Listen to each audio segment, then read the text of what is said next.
Ուրեմն լսեք այդ տուպոյներ, այս աշխարհում ցանկացած ոլորտում կարևոր բանը ռեզուլտատն է։ Եթե քո թիմը դառնա չեմպիոն, հեչ կարևոր չի, թե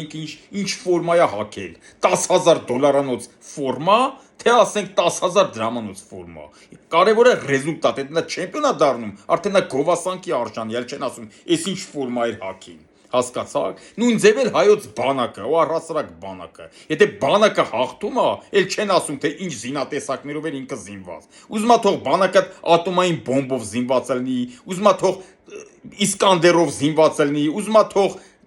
կանսերվի բանկեքով ու բահերով զինված լինի, բայց եթե այդ բանակը հաղթում է, ուրեմն էլ այդ բանակին բան անուն դնելը դա անբարոյականություն է, տականքություն է ու նաև պոռնիկություն է։ Հիմա դուք ինչքան ուզում եք վնգստացեք, մեկը պատմությունը գրվում է փաստերով։ Սերժ Սարգսյանը փաստը, որ Սերժ Սարգսյանը երկու պետություն կերտած,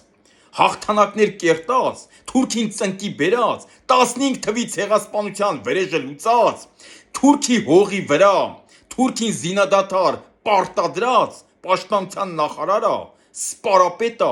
նախագահը ու գերագույն գլխավոր հրամանատարը։ Ինչքան էլ դուք վնգստաք, փաստը դա է։